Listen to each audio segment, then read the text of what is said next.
નમસ્કાર ઉદ્યોગ સાહસિક મિત્રો.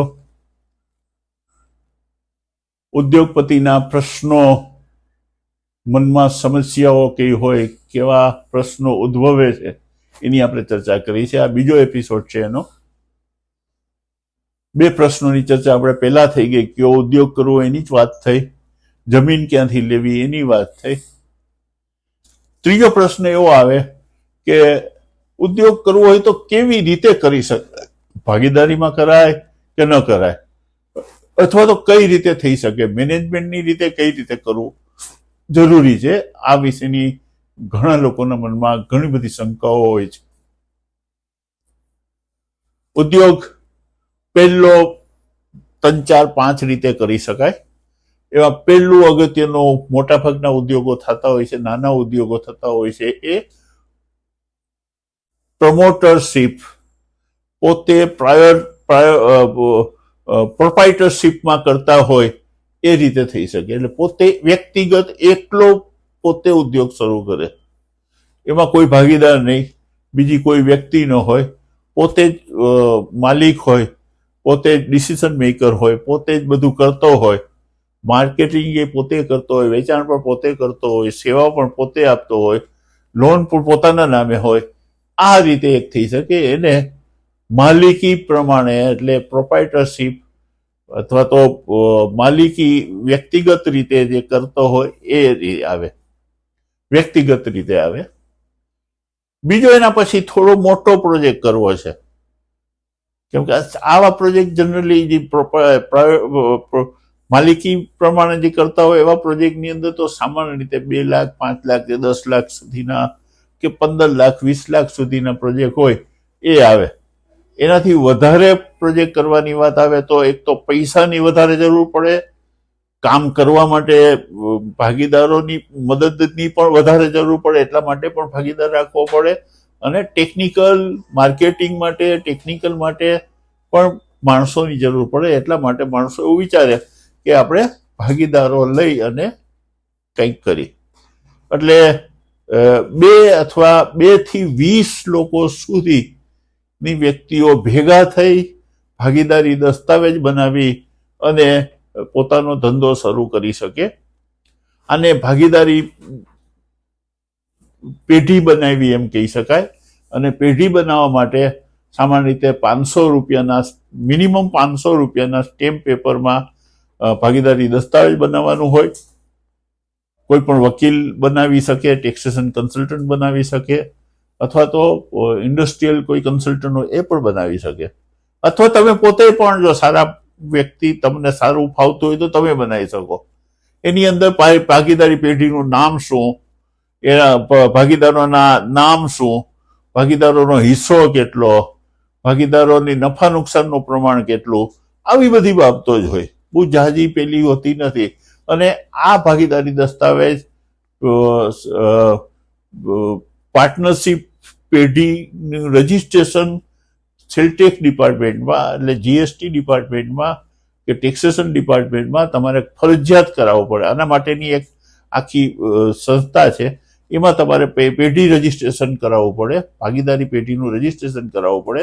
અને એ રજીસ્ટ્રેશન કર્યા પછી તમે ભાગીદારી પેઢીની સ્થાપના થઈ ગણે. અને એ પછી ભાગીદારી પેઢીના નિયમો પ્રમાણે થાય. સામાન્ય રીતે કહેવાય કે ભાગ્યા એટલે અભાગ્યા, પણ એવું નથી. ઘણી વખત કોઈ વ્યક્તિ પાસે ટેકનિકલ જાણકારી હોય, કોઈ વ્યક્તિ પાસે ફાઇનાન્શિયલી જાણકારી બેકગ્રાઉન્ડ હોય, કોઈ વ્યક્તિ પાસે માર્કેટિંગની આવડત હોય, તો આવી બધી વ્યક્તિઓ ભેગા થઈ અને પેલું કરી શકે. કેમ કે એક વ્યક્તિની મર્યાદા આવી જાય. નાનો પ્રોજેક્ટ કરવો હોય તો એક વ્યક્તિ કરી શકે, પણ થોડો મોટો અને સાઇઝેબલ યુનિટ કરવું છે, 50 લાખ કે 25 લાખ કે 1 કરોડ કે 2 કરોડનો પ્રોજેક્ટ કરવો છે, તો પછી સામાન્ય રીતે ભાગીદારો ભેગા થાય છે અને આવી જાતનો પોતાનો ધંધો શરૂ કરે છે. ભાગીદારી પેઢીની મર્યાદામાં એક વસ્તુ ધ્યાન રાખવાની, ભાગીદારોમાં સારા ભાગીદારો રાખવાના, વિશ્વાસુ ભાગીદારો રાખવાના, ભાગીદારોનો રોલ નક્કી કરીને રાખવાનો કે ભાઈ આ ભાગીદાર છે એ માર્કેટિંગનું કામ કરશે, આ ભાગીદાર છે એ ઉત્પાદનનું કામ કરશે, આ ભાગીદાર છે એ ખરીદીનું કામ કરશે, આ ભાગીદાર છે વેચાણનું, જેની એક્સપર્ટાઇઝ હોય, જેની આવડત હોય અથવા જે કામ કરવાની તૈયારી હોય એ જ રીતે વેચણી કરી અને કરી શકાય. આવું થઈ શકે, કરી શકાય અને સારી રીતે થઈ શકે. સફળ ઘણા લોકો થાય છે અને મોટા ભાગના અત્યારના જે સાઇઝેબલ યુનિટો થાય છે એમાં મોટા ભાગના ભાગીદારી પેઢીમાં થઈ છે અને ભાગીદારીમાં જ સફળ થાય છે. એટલે તમે આવું કરી શકો ખરા, થઈ શકે ખરા. એટલે એક બીજો વિકલ્પ આપણી પાસે પાર્ટનરશિપ ડીડનો આવ્યો. ત્રીજો વિકલ્પ આવે પ્રાઇવેટ લિમિટેડ કંપની અથવા તો પબ્લિક લિમિટેડ કંપની. કંપની બનાવીને પણ થઈ શકે. કંપની બનાવવાના ફાયદા અને ગેરફાયદા બે છે. એક તો કંપની બનાવવામાં ગેરફાયદાની આ વાત પહેલા કરીએ તો એનું પ્રોસિજર થોડી લાંબી છે. એક તો એના બાયલોઝ, આર્ટિકલ અને મેમોરેન્ડમ બનાવવા પડે. એ સામાન્ય વકીલ ન બનાવી શકે, કોઈ ચાર્ટર્ડ એકાઉન્ટન્ટ પાસે અથવા કોઈ સારા નિષ્ણાત પાસે જ બનાવવો પડે. બીજું, એની પ્રોસિજર થોડી લાંબી છે, લેન્ધી છે. પહેલા તમારે કંપની રજિસ્ટરમાં તમારું નામ રજિસ્ટર કરાવવું પડે. કઈ કંપનીનું તમારે શું નામ રાખવું છે એ નામ રજિસ્ટ્રેશનની વિધિ કરવી પડે. એ થઈ જાય એટલે એ નામ કોઈને નથી આપેલું એ ચેક કરવું પડે, સર્ચ કરવો પડે. સર્ચ કર્યા પછી એનું સર્ટિફિકેટ મળે કે ભાઈ આ નામ તમે રાખી શકો છો. એ કર્યા પછી તમારે આર્ટિકલ અને મેમોરેન્ડમ બનાવવાના, ભાગીદારોના, કંપનીના ડાયરેક્ટરના નામ ને એ બધું નક્કી કરવાનું અને પછી પેલી કરવાનું. એમાં સરકારનું જેટલું શેર તમારું રોકાણ હોય, તમારું શેરમાં તમારું ઇન્વેસ્ટમેન્ટ હોય એ પ્રમાણે સ્ટેમ્પ ડ્યુટી ભરવાની હોય છે. સ્ટેમ્પ ડ્યુટી થોડી એમાં વધારે હોય. પાર્ટનરશિપમાં 5,000થી માંડી 500થી માંડી અને 5,000 સુધી હોય. જ્યારે પ્રાઇવેટ લિમિટેડ કે પબ્લિક લિમિટેડ કંપનીઓમાં શેર પ્રમાણે વધારે પૈસા થોડા ભરવા પડે છે અને સરકારમાં સ્ટેમ્પ ડ્યુટી વધારે ભરવી પડે છે. પ્રોસિજર થોડી લાંબી થાય. આટલી વસ્તુ છે. એના હવે ફાયદો એટલો કે કંપનીના જે કંઈ ખર્ચાઓ છે બધા ખર્ચાઓ તમે કંપનીમાં આપી શકો. ભાગીદારોને, ડાયરેક્ટરોના કારનો ખર્ચો પણ તમે મૂકી શકો, મકાન ભાડાનો ખર્ચો પણ તમે બતાવી શકો. બીજા જે કંઈ ખર્ચાઓ છે કે જે કંપનીને ધંધાને લગતા અથવા ભાગીદાર ડાયરેક્ટરોને લગતા એ પણ આમાં તમે બતાવી શકો. અને એનાથી મોટો ફાયદો, તમારી ખોટ તમે 7 વર્ષ સુધી કેરી ફોરવર્ડ કરી શકો. માની લો કે પહેલે વર્ષે કે બીજે વર્ષે ખોટ ગઈ તો તમે એ ત્રીજે વર્ષે નફો થતો હોય તો એમાંથી ખોટ સરભર કરી શકો. એટલે ઇન્કમ ટેક્સના સ્લેબમાં પણ ફાયદો થાય છે. આમ બેના ફાયદા ગેરફાયદા બને છે. પણ જનરલી 50 લાખથી મોટું ઇન્વેસ્ટમેન્ટ થતું હોય ત્યારે બેંકમાંથી તમે જ્યારે લોન લ્યો છો ત્યારે બેંકવાળાનો એવો આગ્રહ હોય છે કે તમે પબ્લિક લિમિટેડ અથવા પ્રાઇવેટ લિમિટેડ કંપનીમાં જાઓ.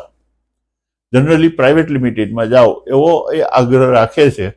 સામાન્ય રીતે ફરજિયાત નથી પણ એવો આગ્રહ રાખે છે. અને આપણા માટે પણ હિતાવહ છે કે એક 50 લાખથી મોટા કોઈ પણ પ્રોજેક્ટમાં તમે જતા હો ત્યારે શક્ય હોય તો ભાગીદારી કરતા પ્રાઇવેટ લિમિટેડમાં વયું જવું વધારે સારું છે. અને પબ્લિક લિમિટેડ પ્રાઇવેટ પછીનો ઉપરનો ભાગ પ્રાઇવેટ છે એમાં તો નક્કી કરેલા ડાયરેક્ટરો છે એ જ પેલા હોય છે.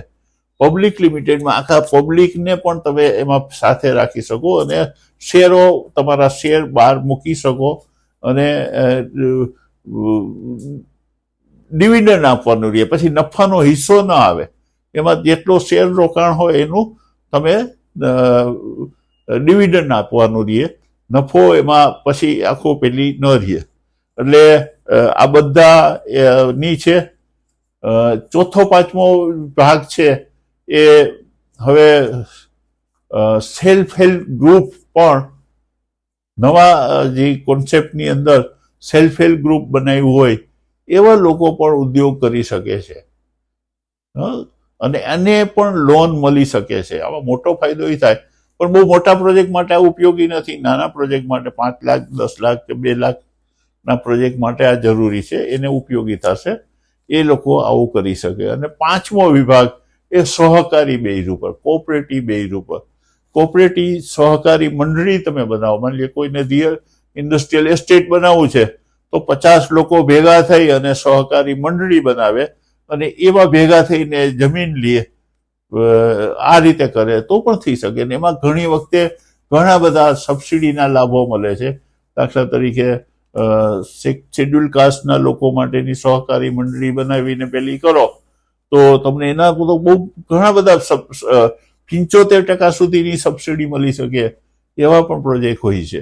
એટલે આમ સહકારી મંડળીની રીતે પણ થઈ શકે. આમ ઉદ્યોગના ધંધા માટેના મેનેજમેન્ટની રીતે જોઈ તો આ 4-5 રીતે તમે તમારો પ્રોજેક્ટ કરી શકો. સામાન્ય રીતે આપણે બધાએ અનુભવ્યું છે કે મોટા ભાગે વ્યક્તિગત રીતે પોતે પ્રોપ્રાઇટર પોતાનો ધંધો શરૂ કરે છે અથવા તો ભાગીદારીમાં ધંધો કરે છે. આપણને આવા બેના મોટા ભાગના અનુભવ છે. કોઈક જગ્યાએ બહુ મોટા પ્રોજેક્ટ હોય તો એ પ્રાઇવેટ લિમિટેડ કંપનીમાં પ્રોજેક્ટ કરે છે. એટલે આ 3 પ્રકાર આપણે સમજવાની જરૂર છે. આની વાત. લોન કેટલી મળે અને ક્યાંથી મળે, ઘણા લોકોના આ પ્રોબ્લેમ હોય છે, ઘણા લોકોના આ પ્રશ્નો હોય છે કે સાહેબ લોન ક્યાંથી મળશે ને કોણ આપશે ને કેવી રીતે આપશે ને કેટલા ટકા વ્યાજ લે ને લોન માટેની પ્રોસિજર શું ને લોન માટે કેવી રીતે કરવું પડે, આ બધા પ્રશ્નો લઈને આવે છે. લોન સામાન્ય રીતે બેંક તરફથી મળે છે. આજથી 20 વર્ષ પહેલા કે પછી 15 વર્ષ પહેલા GSFC કરીને એક આપણું ગુજરાત સ્ટેટનું સાહસ હતું. એ લોકો આપતા, ગુજરાત સ્ટેટ ફાઇનાન્સ કોર્પોરેશન એ આપતા. એ મોટાભાગના લોકો, મોટાભાગના ઉદ્યોગપતિઓ એમાંથી લોન લેવાનું પસંદ કરતા અને એમાં ઇઝીલી મળતી અને સહેલાઈથી આપતા અને સારી રીતે આપતા. અને એનું કામ જ આ હતું, લોન આપવાનું. ખાલી જેને મશીનરી લેવી છે એને GSIC નામની એક સંસ્થા હતી, એ આપતી લોન. GIDC છે એ જમીન, પ્લોટ, શેડ આપવાનું કામ કરે. શેડ પણ આપે. GIDC તૈયાર બાંધકામ કરેલા શેડ પણ આપતી અને એ લોન તરીકે આપે. 20% રકમ તમારે ભરવાની, બાકીના 80%ના તમને હપ્તા આપે 7 વર્ષના. 7 વર્ષ દરમિયાન દર 3 મહિને કે 6 મહિને તમારે પૈસા ભરવાના અને એનું જે વ્યાજ, નોમિનલ વ્યાજ લે 8%, 10%, 12%, 15%, એથી તમારે વ્યાજ ભરવાનું. GIC નામની એક હતી કે જે બહુ મોટા પ્રોજેક્ટ માટેની લોન આપતી. હવે સામાન્ય સંજોગોમાં આ બધી સંસ્થાઓ, કોર્પોરેશનો, અત્યારે નિગમો કામ કરતા નથી. આ GSFC, GIDC કરે છે, પણ GSFC, GSIC કે GIC અત્યારે એક્ટિવ નથી બહુ લોન આપવામાં. અત્યારે એની ઓફિસો છે પણ એક ફક્ત જૂની લોન આપેલી હોય એની રિકવરી કરવાનું કામ કરે છે. નવું ઇન્વેસ્ટમેન્ટ, નવી લોન આપવાનું કામ અત્યારે કરતા નથી. અત્યારે લોન આપવાનું કામ ફક્ત બેંક જ કરે છે એમ કહી તો ચાલે. એમાં જુદી જુદી નાની નાની બેંકો આવી છે, એ પણ કરે છે.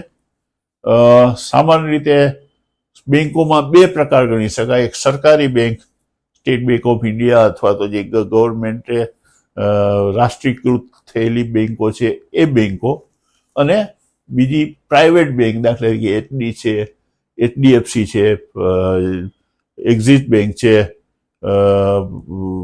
બીજી કોટક મહિન્દ્ર બેંક છે. આવી જે પ્રાઇવેટ બેંકો છે આ બધી બેંકો પણ સામાન્ય રીતે લોન આપે છે. માણસોને લોન લેવી સહેલી અત્યારે પ્રાઇવેટ બેંકોમાંથી પડે છે. સરકારી બેંકો પાસે સરકારનું એટલું બધું કામ છે એટલે એને ઘણી વખત રસ પણ નથી હોતો.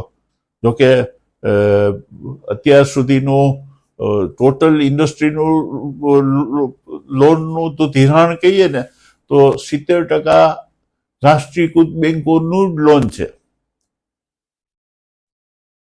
પ્રાઇવેટ બેંકો તો છેલ્લા 10, 15, 20 વર્ષથી જ લોન આપવાની ચાલુ એટલે આવી છે. વસ્તીત્વમાં જ 20-25 વર્ષથી આવી છે અને એમાં છેલ્લા 10, 15, 20 વર્ષથી લોન ફાઇનાન્સ ફિલ્ડમાં અત્યારે વધારે એગ્રેસિવ છે અને એનો એગ્રેસિવ એનો એપ્રોચ છે, માર્કેટિંગ એપ્રોચ એગ્રેસિવ છે. એને કારણે લોકો જલ્દી, કેમ કે કોઈને લોન લેવી હોય તો સામાન્ય રીતે પેલી એવી માન્યતા હતી, હું આજથી 20 વર્ષ પહેલાની વાત હતી, બેંકમાં સામાન્ય માણસ લોન લેવા જઈ શકતો નહીં અથવા જાય તો બહુ સારા અનુભવો થતા નહીં અને બહુ ઝડપથી મળતી નહીં, સિવાય કે તમારા પર્સનલ કોન્ટેક્ટ હોય તો તમને લોન મળે અથવા તો કોઈ એવા વ્યક્તિને ઓળખતા હોય એવી વ્યક્તિને, મોટા ખાતેદારને તમે લઈને જાઓ તો લોન મળતી. નાના સામાન્ય માણસોને લોન મળતી નહીં અથવા તો લોન મેળવવામાં તકલીફ પડતી. હજી આજની તારીખે પણ રાષ્ટ્રીયકૃત બેંકોમાંથી લોન મેળવવામાં હિચકિચાટ છે થોડો.